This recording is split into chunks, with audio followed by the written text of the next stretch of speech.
മലപ്പുറം കരുവാരകുണ്ട് കാളികാവ് മേഖലകൾ പൂർണ്ണമായിട്ട് ഇപ്പോൾ കടുവ പേടിയിലാണ് എന്ന് വേണം പറയാൻ. കാളികാവ് ഒരു ടാപ്പിംഗ് തൊഴിലാളിയെ കടുവ കൊന്നതോടെയാണ് ഈ സാഹചര്യങ്ങൾ അതീവ ഗൗരവമാവുന്ന തരത്തിലേക്ക് എത്തിയത്. ഇപ്പോൾ കടുവയെ പിടികൂടാൻ വനംവകുപ്പ് ഊർജിത ശ്രമങ്ങൾ നടത്തുന്നുണ്ട്. പാറശ്ശേരി മേഖലയിൽ, റൗത്തൻകാട് മേഖലയിൽ 50ഓളം ഇടങ്ങളിൽ കടുവയെ നിരീക്ഷിക്കാനുള്ള ക്യാമറകൾ സ്ഥാപിച്ചിട്ടുണ്ട്. ഡ്രോൺ ഉപയോഗിച്ച് തെരച്ചിൽ നടത്തുന്നുണ്ട്. അങ്ങനെയെല്ലാം കാര്യങ്ങൾ പുരോഗമിക്കുകയാണ്. ഇതിൻ്റെ മറുവശത്ത്, അതായത് ഗഫൂറിനെ കടുവ കൊന്ന മലയുടെ മറുവശത്തായിട്ട് കടുവയുടെ കാൽപ്പാടുകൾ കണ്ടെത്തിയിട്ടുള്ളത്. ഇതുവഴി കടുവ കടന്നു പോയതായിട്ടുള്ള വിവരം സ്ഥിരീകരിക്കാൻ ഈ കാൽപ്പാടുകളെ കൊണ്ട് സാധിച്ചിട്ടുണ്ട്. ഇത് ഗഫൂറിനെ കൊന്ന അതേ കടുവയാണെന്ന് വനംവകുപ്പ് സ്ഥിരീകരിക്കുകയും ചെയ്തിട്ടുണ്ട്. ഈ ഒരു മേഖലയിൽ ഈ പുതുതായിട്ട് ഒരു നിരീക്ഷണ ക്യാമറയും വനംവകുപ്പ് സ്ഥാപിച്ചിട്ടുണ്ട്. നമ്മളൊപ്പം മഞ്ഞൾപ്പാറ എന്നാണ് ഈ സ്ഥലത്തിൻ്റെ പേര്. നമ്മളൊപ്പം ഈ പ്രദേശവാസികൾ ചേരുന്നുണ്ട്. അവർ ഏറെക്കാലമായിട്ട് അനുഭവിക്കുന്ന ഒരു പ്രതിസന്ധിയാണ് വന്യമൃഗശല്യം. നമുക്ക് അവരോട് തന്നെ ചോദിക്കാം, എത്രമാത്രം വലിയ ആശങ്കയാണ് നിങ്ങൾക്ക്? ഞങ്ങളുടെ വീടൊക്കെ ഇതിൻ്റെ തൊട്ടടുത്താണ് വീടുകൾ. അപ്പോൾ ഞങ്ങളിന്ന് രാവിലെ ടാപ്പിന് പോകുമ്പോൾ അവിടെ കാൽപ്പാട് കണ്ട് ഇവിടുന്ന് പോണതിൻ്റെ അടുത്ത് വണ്ടി പോണത് കാൽപ്പാട് കാണൂല, വണ്ടി തടുത്തിട്ട് പോകാം. പിന്നെ ഫോറസ്റ്ററെ വിളിച്ച് ഫോറസ്റ്റർ വന്ന് സ്ഥിരീകരിച്ചിട്ടാണ് ഞങ്ങൾ ഇവിടുന്ന് പോയത്. ഇപ്പോൾ ഫോറസ്റ്ററൊക്കെ വന്ന് അതിനുള്ള നടപടി ക്യാമറ വെച്ച് തുടങ്ങിയിട്ടുണ്ട്. ഞങ്ങൾക്ക് എത്രയും കടുപ്പത്തിന് പരിഹാരം കാട്ടി തന്നെ, അതേപോലെ ജീവിക്കാൻ പറ്റാത്ത ചുറ്റുപാടിലാണ്. ഇതിന് ഒരുപാട് മലയ്ക്ക് തൊഴിലാളികൾ പോകണം രാവിലെ.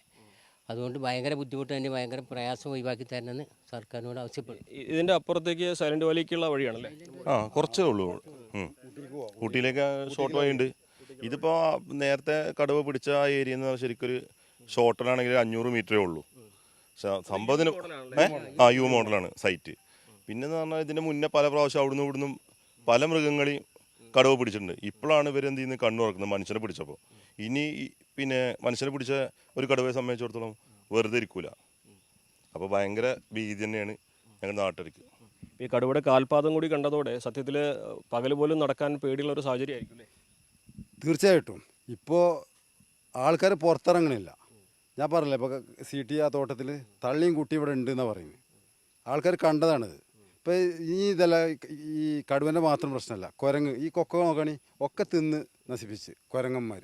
അതുപോലെ ആന, കാട്ടുപോത്ത് ഒരാൾ പിടിച്ചിട്ട് ഇവിടെ കരുവാരുകൊണ്ട് തരിശിൽ കഴിഞ്ഞ 2 വർഷമായിട്ടില്ല മരിച്ചിട്ട്. ആന ഇവിടെ കുത്തിക്കൊന്നു, ഇവിടെ പുല്ലങ്കോട് എസ്റ്റേറ്റ്. നിങ്ങൾ പറഞ്ഞിട്ടുണ്ടാവും. ഇത് ഇങ്ങനെ കർഷകർ വളരെ ദുരിതത്തിലാണ്. ടാപ്പിങ്ങർക്ക് പണിയെടുക്കാൻ പറ്റില്ല. ഇയാൾ പറഞ്ഞല്ലോ, ഇയാൾ വെട്ടാൻ പോയപ്പോൾ ഒന്ന് കണ്ട്. എങ്ങനെ ഇത് വെട്ടാൻ പോവുക? അവിടെ കരുവാരണ്ടിൻ്റെ CT എസ്റ്റേറ്റിൽ പണിക്കാർ മുഴുവൻ 4 ദിവസമായിട്ട് പുറത്തിറങ്ങണില്ല, പുല്ലം പേടിച്ചിട്ട്. ഈ എസ്റ്റേറ്റുകളിലൊക്കെ അടിക്കാട് വളർന്നു കിടക്കുന്നതുകൊണ്ട് ഒളിച്ചിരിക്കാൻ ഭയങ്കര സൗകര്യമാണ്. അത് ഈ ഉടമക്കാർ വെട്ടാത്ത പ്രശ്നങ്ങളുണ്ട്.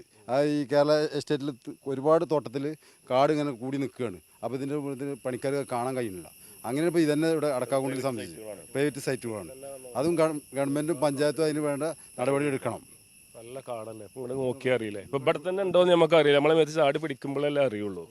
പിന്നെ പോലെ ഒന്നും ഒളിച്ചൊന്നും അറിയില്ല. നമ്മൾ ഇവിടെ ഇരുന്നത് കാണില്ല, അമ്മമാര് കാടല്ല, ആരും പറഞ്ഞിട്ട് കാണില്ല. പിന്നെ ഇത് പല വട്ടം ഇതിനെ റോട്ടിൽ നിന്ന് ആളുകൾ കണ്ടിട്ടുണ്ട്. നമ്മളിവിടുത്തെ ചെറുപ്പക്കാരൊക്കെ നമ്മളിതിൽ ഇങ്ങനെ അടക്കാക്കൊണ്ടെന്ന് ഇങ്ങനെ ഈ പാറശ്ശേരി തോടിൻ്റെ വഴി ഇങ്ങനെ അങ്ങോട്ട് മഞ്ഞൾപ്പാറയിലേക്ക് വരും. പല വട്ടം ഈ കടുവേനെ അങ്ങോട്ടും ഇങ്ങോട്ട് പാസ് ചെയ്യുന്ന ഇവർ കണ്ടിട്ടുണ്ട്. പക്ഷേ അത് പിന്നെ വിവരം പറഞ്ഞിട്ട് അതൊന്നും ഉണ്ടാവില്ല എന്ന് പറഞ്ഞു. ഇപ്പം ഈ ആളുകൾ പറയുന്നത് എന്താ വെച്ചാൽ, ഇപ്പോൾ കണ്ടില്ലേ, പിടിച്ചപ്പോഴാണ് നമ്മൾ കണ്ണു തുറന്നത്. അതുവരെ അതിൻ്റെ ഒരു പ്രശ്നം. അതേമാതിരി തൊഴിലുറപ്പേര് എത്രയോ ആളുകളാണ് ഇതിലെ നടന്നു പോകുന്നത് രാവിലെ. തൊഴിലുറപ്പേര് ഈ എസ്റ്റേറ്റ് കൂടിയൊക്കെ ഇപ്പം അടുത്ത് കൂടി ഇന്നും ഒക്കെ പോയിക്കണമെന്ന് തോന്നുന്നു. ഈ റോഡിൻ്റെ സൈഡിൽ അവർ കുഴക്ക് മാറ്റുമ്പോൾ ഒക്കെ ഒന്ന് പിടിച്ചാൽ നമ്മളെന്താ കാട്ടുക? ജീവനത്തിന് പോലും വഴിയില്ലാത്ത അവസ്ഥയാണ് ഇവിടെ. സ്ഥിതിഗതികൾ വളരെ മോശം തന്നെയാണ്. പെട്ടെന്ന് നമുക്ക് അതിനെ പിടികൂടാന്നില്ല. എന്താണ് കഴിഞ്ഞ സെപ്റ്റംബറിൽ ഇതേപോലെ കാൽപ്പാട് ഇവിടുന്ന് തന്നെയാണ് കണ്ടത്. ഈ കണ്ട ഭാഗത്ത് നിന്ന് തന്നെ കണ്ടത്. സ്ഥിരം കടന്നു പോകുന്ന വഴിയാണ്. സെപ്റ്റംബറിൽ കണ്ട് ഞങ്ങൾ 2-3 പേര് കൂടി പറഞ്ഞ് നമ്മൾ DFO സാറിനെ അറിയിച്ചു. DFO സാർ വന്ന സമയത്ത് പറഞ്ഞത്, ഇത് ആളപായം ഉണ്ടായാലേ നമുക്ക് എന്തെങ്കിലും ചെയ്യാൻ പറ്റുള്ളൂ എന്നാണ് പറഞ്ഞത്, അല്ലാതൊന്നും ചെയ്യാൻ പറ്റില്ല എന്നാണ് പറഞ്ഞത്. അങ്ങനെ ആൾ വന്ന് ഞങ്ങൾ സംസാരിച്ച് പോയി. അവരെ 2 ദിവസം RRT ടീമൊക്കെ വന്ന് രാത്രി ലൈറ്റ് അടിച്ച് പോകാമെന്നല്ലാതെ വേറെ ഒരു ഇതുമില്ല. നമുക്ക് ജീവിക്കാൻ ഭയങ്കര ആശങ്കയാണ്. നമ്മളൊക്കെ മലയിൽ പണിക്ക് പോകാനാണ്. നമുക്ക് സംബന്ധിച്ച് ഒരു 4 കിലോമീറ്റർ 5 കിലോമീറ്റർ ദൂരെ അല്ലല്ലോ. അല്ല നമ്മൾ ഇതിലേറെ ഇതിൻ്റെ മുകളിലേക്കൊക്കെ ഞങ്ങൾ പോകണേണ്. അവിടെ ഞങ്ങൾക്ക് കൃഷിയൊക്കെ ഉള്ളതാണ്. വാഴയുണ്ട്, അതേപോലെ അടക്ക അതൊക്കെ ഉള്ളതാണ്, കൃഷിയുള്ളതാണ്. അതൊക്കെ പോകാൻ നല്ല ബുദ്ധിമുട്ടാണ്. ഇപ്പോൾ നേരം വെളുത്തിട്ടാണ് പോകുന്നത്. ഞങ്ങളവിടെ സ്റ്റേ ചെയ്യണ ഇതാണ്. പക്ഷേ ഇപ്പോൾ സ്റ്റേ ചെയ്യാനൊക്കെ പേടിയാണ്, പുറത്തിറങ്ങാൻ തന്നെ പേടിയാണ്. നിങ്ങൾ കുറേ പരാതി കൊടുത്തതാണല്ലോ? ഞാൻ നേരത്തെ പരാതി കൊടുത്തതാണ്. പലവട്ടം പോലെ നേരിട്ടും ഓൺലൈനായിട്ടും ഓഫീസ് പരമായിട്ട് ഞാൻ പരാതി കൊടുത്തതാണ്. ഇന്നും ഒരു ആക്ഷൻ എടുത്തിട്ടില്ല. പരാതിക്ക് മറുപടി കിട്ടും. മറുപടിയിൽ പറയുന്നത് ഒരു തൃപ്തിയായിട്ട് മറുപടി തരില്ല. ഒരു കൂട് വെക്കാം, ഇനി സാന്നിധ്യം എന്തെങ്കിലും അറിയിക്കൊണ്ട് അത് വീണ്ടും സാന്നിധ്യം നമ്മൾ അറിയിക്കും. ഒരു ആഭാസം മാറിക്ക് വന്നു പോകും. ഇപ്പോൾ കഴിഞ്ഞ ഒരു 2 മാസം മുമ്പ് കേരളയിൽ കണ്ടു, ഒരു ലൈവായിട്ട് കണ്ടു. ഉദ്യോഗസ്ഥന്മാർ ഉൾപ്പെടെ എല്ലാവരും കടുവനെ കണ്ടിട്ടും ഒരു നടപടി എടുത്തില്ല. ഒരു നടപടി എടുത്തിക്കണമെങ്കിൽ ഇങ്ങനെ സംഭവം നമ്മുടെ നാട്ടിലുണ്ടായിരുന്നില്ല. അന്ന് ഇതിൽ ഇടപെടുക ഒരു ജീവൻ രക്ഷപ്പെടുക. നിങ്ങൾ പലവട്ടം അതിന് വേണ്ടി DFOനെ വിളിച്ചു, ഞാൻ ഡയറക്റ്റ് വിളിച്ച DFOനെ. അപ്പോൾ DF പറയുന്നത് കൂട് വെക്കാം. അതിന് കത്തയക്കുകയും ചെയ്തതാണ്. പക്ഷേ മുകളിൽ നിന്നുള്ള പെർമിഷൻ വന്നില്ല എന്നുള്ളത് ഏറ്റവും ഒരു നല്ല അനാസ്ഥിതി സംഭവിച്ചിട്ടുണ്ട്. ഈ കടുവൻ്റെ ഈ പോലെ ഇപ്പോൾ നിരീക്ഷിക്കുന്ന കാര്യത്തിൽ വളരെ അനാസ്ഥയാണ് ഒരു കാണിച്ചുകൊണ്ടിരിക്കുന്നത്. നിങ്ങൾക്ക് സത്യം പറഞ്ഞാൽ ഇവിടെ നിൽക്കാൻ പോലും ഇപ്പോൾ ആശങ്ക ഇല്ല. കുട്ടികളെ നമ്മൾ സാധാ കൂലിപ്പണക്കാരനാണ്. അപ്പോൾ ഈ ഒരു കടുവ കാരണം ഇപ്പോൾ പുറത്തേക്ക് ഇറങ്ങാൻ പറ്റാത്തൊരവസ്ഥയാണ്. അപ്പോൾ എത്രയും പെട്ടെന്ന് ഈ നരഭോജി കടുവനെ ഇവിടുന്ന് കൊണ്ടുപോകണമെന്ന് മാത്രമേ പറയുന്നുള്ളൂ. ഞാൻ മഞ്ചേരി ഉള്ള ആളാണ്. ഞാൻ അവിടെ വർക്കിന് വന്നതാണ്. പക്ഷെ അപ്പോൾ ഇങ്ങോട്ട് വർക്കിന് വരാൻ നമുക്ക് ഇപ്പോൾ പേടിയാണ് സത്യത്തിൽ ഇങ്ങനെ കേൾക്കുമ്പോൾ. ഇപ്പോൾ തിരിച്ചു പറ്റുമോ എന്നുള്ളൊരു പേടിയുണ്ട്. കാരണം തൊട്ടടുത്ത് തന്നെയാണ് ഇപ്പോൾ ഇന്ന് കാൽപ്പാട് കണ്ടത്. നമ്മളെ ശാസ്ത്രം ഇത്രത്തോളം വളർത്ത സ്ഥിതിക്ക് ഒരു കടുവേനെ കണ്ടുപിടിക്കാൻ ഇപ്പോൾ എലിക്യാമ്പ് പോലുള്ള സംഭവങ്ങളൊക്കെ വെച്ചിട്ടുണ്ടെങ്കിൽ ഒന്നും കൂടി സൗകര്യമാവുമെന്ന് എൻ്റെ ഒരു ഇതിൽ തോന്നുന്ന അഭിപ്രായം പറയുന്നു. ഈ ഒരു പ്രദേശത്തിൻ്റെ ഭൂഘടനയും കൂടി ഒന്ന് പറഞ്ഞുതരൂ. നിങ്ങൾ ഇവിടുത്തുകാരനല്ലേ? ഇതിപ്പോൾ നമ്മൾ ഗഫൂർ മരിച്ച മേഖലയിൽ നിന്ന് എത്ര ദൂരെയാണ് ഈ നേരെ പിടിക്കാൻ 500 മീറ്റർ ഉണ്ടാവുള്ളൂ. അത്ര അടുത്താണ്.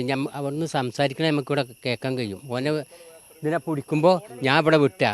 അപ്പോൾ എന്താ ശബ്ദം കേൾക്കില്ല, കൂക്കണുണ്ട്, ഒച്ച കേൾക്കുന്നുണ്ട്. അപ്പോൾ ഇവിടുന്ന് പോകാൻ പറ്റൂല, എന്താണെന്ന് അറിയാതെ. അപ്പോൾ അപ്പോഴേ എന്നെ ഒരാൾ വിളിച്ചിട്ട് പറഞ്ഞു ഇവിടെ കടുവ ഒരാളെ പിടിച്ചിട്ടുണ്ട്, നിങ്ങൾ വെട്ടുണ്ടെങ്കിൽ നിർത്തിക്കളിയാണ്. ഒരു 500 മീറ്റർ ഉള്ളു ഉണ്ടാകുക. ആ എസ്റ്റേറ്റ് കൂടി നടന്നാൽ നേരെ ഓപ്പോസിറ്റ് ആയിട്ടാണ് വരും. അത്ര അടുത്തത്. ഇതിൻ്റെ അപ്പുറം ഞാട്ട് ഇത് പിന്നെ പുറ്റള കോളനിക്ക് അങ്ങോട്ട് പോവുക. ഇവിടുന്ന് കയറിയ പുറ്റള കോളനി, പിന്നെ ബംബ്ലാശ്ശേരി സുൽത്താൻ എസ്റ്റേറ്റ്, സാറ എസ്റ്റേറ്റ്, അങ്ങനെ കിടക്കാൻ ഇവിടുന്ന് അങ്ങോട്ട്. സൈലന്റ് വാലി അവിടെ തൊട്ടടുത്ത് തന്നെയാണ് സൈലന്റ് വാലി വരുന്നത്, ഫോറസ്റ്റ്. അതാണ് ഇവിടുത്തെ ഒരു പ്രശ്നം. ഇതൊരു വനത്തോട് ചേർന്നുള്ള മേഖല ആയതുകൊണ്ട് തന്നെ കടുവയ്ക്ക് ഏത് വഴി വേണമെങ്കിലും കടന്നു പോകാൻ കഴിയും. മാത്രമല്ല എസ്റ്റേറ്റുകളിലൊക്കെ അടിക്കാട് വെട്ടാത്തതിനെ തുടർന്ന് എവിടെയും ഒളിച്ചിരുന്നാൽ പോലും അറിയാത്തൊരവസ്ഥ. അക്ഷരാർത്ഥത്തിൽ ഇവിടുത്തെ ജനജീവിതം വലിയ ദുസ്സഹമായ സാഹചര്യത്തിലാണ്. അപ്പോൾ വനംവകുപ്പ് ഇപ്പോൾ നടത്തുന്ന ഇടപെടൽ കുറേ നേരത്തെ നടത്തേണ്ടതായിരുന്നത് ആവശ്യവർക്ക് മുൻപിലുണ്ട്. പക്ഷേ ഇനിയെങ്കിലും ഊർജിതമായിട്ട് കടുവയെ പിടികൂടാൻ കഴിയുന്നൊരു സാഹചര്യം ഒരുക്കണമെന്ന് മാത്രമാണ് ഈ പ്രദേശവാസികൾക്ക് അഭ്യർത്ഥിക്കാനുള്ളത്. അഖിലോട്ട് പറയ്ക്കൊപ്പം CV അനുമോദ്, ന്യൂസ് 18.